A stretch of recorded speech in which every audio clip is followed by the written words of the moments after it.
আসসালামু আলাইকুম প্রিয় ভিউয়ার্স। আজকে আমি আপনাদের একটু দেখানোর চেষ্টা করব যে আলতাফনগর দুপচাঁচিয়া উপজেলা অন্তর্গত গোবিন্দপুর ইউনিয়নের আলতাফনগর অঞ্চলে কাটনার মেলা নামে একটি স্থানে আপনার হচ্ছে বাৎসরিক ধান কাটার মৌসুমে তারা এখানে একটি ফল ফলাদি এবং ফল ফলাদির মূলত উদ্দেশ্য ফল ফলাদির মেলা লাগানো হয়। এখানে যে মথুরাপুর হাই স্কুল এবং মথুরাপুর প্রাথমিক বিদ্যালয়ে এখানেই আপনারা দেখতে পাচ্ছেন রেল লাইনের পাশেই আমাদের সেই কাঙ্ক্ষিত জায়গা কাটনার মেলা। আমি আপনাদেরকে একটু দেখানোর চেষ্টা করছি এই মেলাতে কি কি হয়। দেখতে পাচ্ছেন যে প্রচুর পরিমাণ লিচুর আমদানি হয়েছে। আসলে শেষ মুহূর্তেই চলে আসার কারণে মেলাটি পরিপূর্ণভাবে দেখাতে পারছি না। আংশিক যেটুকু দেখাবো চেষ্টা করছি কতটুকু দেখানো যায়।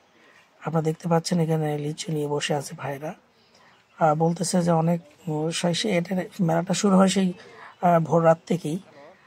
আপনারা দেখতে পাচ্ছেন যে মোটামুটি খাবার দোকানও রয়েছে এখানে, রয়েছে শরবতের দোকান, রয়েছে আচারের দোকান, আরও দেখতে পাচ্ছেন বিভিন্ন ধরনের আচার রয়েছে, তৈরিকৃত আচার। আপনারা দেখতে পাচ্ছেন, আমি দেখানোর চেষ্টা করছি যে অনেক অনেক ধরনের আচার রয়েছে। আচার সাধারণত সবার পছন্দ হয়। আপনারা আরও দেখতে পাচ্ছেন যে এখানে ছোট ছোট বাচ্চাদের বিভিন্ন ধরনের খেলনার সব সামগ্রী নিয়ে দোকান বসেছে, আপনারা দেখতে পাচ্ছেন। আমি আরও দেখানোর চেষ্টা করছি যে এখানে মিষ্টি মেলার দোকান রয়েছে, বাচ্চাদের বিভিন্ন ধরনের খেলনা সামগ্রী নিয়ে আরও অন্য সব দোকান বসেছে। আমি একটু একটু করে দেখানোর চেষ্টা করছি। আপনারা পুরো ভিডিওটি দেখবেন এবং কমেন্ট করবেন কেমন লাগলো ভিডিওতে, অবশ্যই জানাবেন। আর ভালো লাগলে অবশ্যই সাবস্ক্রাইব করে পাশে থাকবেন। এই যে একটু দেখানোর চেষ্টা করছি, এখানে শুধু 20 টাকার প্রোডাক্টগুলো পাওয়া যায়। 20 টাকার যে কোনো ধরনের জিনিস এখানে পাওয়া যায়, দাম মাত্র 20 টাকা।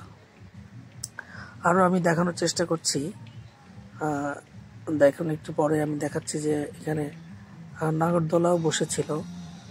যদিও তাদের এটা আসলে ঐতিহ্যবাহী একটা মেলা, আমি শুনে যাওয়ার চেষ্টা করেছি, কিন্তু আসলে আমি যাওয়ার আগেই মেলাটি শেষের দিকে চলে যায়, যার কারণে আসলে লোক সমাগম খুব, কিন্তু প্রচুর লোক হয় এখানে। এই মেলা ভেঙে গিয়ে আবার শিববাটিতে মেলা বসে, শিববাটি হাই স্কুল মাঠে। সেখানে এই যে দইয়ের মেলা, দইও বসেছে দেখতে পাচ্ছেন। এখানে মিষ্টি, জিলাপি, বিভিন্ন ধরনের সব খাদ্যদ্রব্যের দোকান বসেছে। পাশাপাশি এখানে আপনার হচ্ছে গরু খাসি জবাই করা হয়েছিল। এটা আসলে মেলাটা সাধারণত